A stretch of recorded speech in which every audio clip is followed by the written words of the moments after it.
If you are tired of paying designers thousands of dollars to build a website that takes more than a week to get finished, this AI platform builds professional level designs in just a minute. So if you come to this site called as Stitch, it is a part of Google, and you can see it as a ChatGPT interface. From here, we have some of the sample design that they have made. For now, we'll build our own. So I have the prompt. I will be asking to build a futuristic esports website with a glass morphism effect.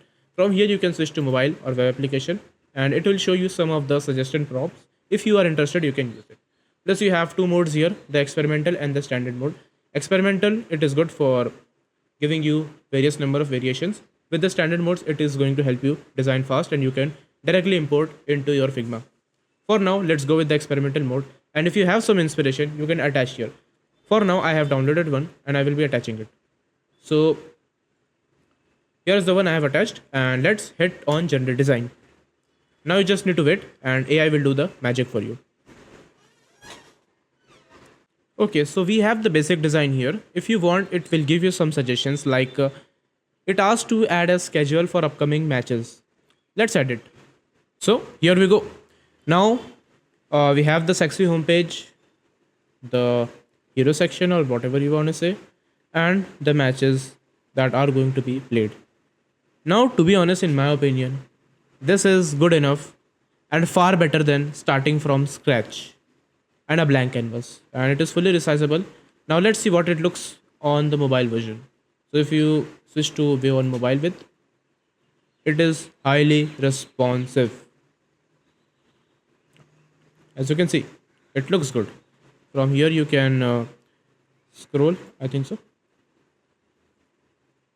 Yeah, okay. So this is how you can make it, and from here you can download or you can view the code.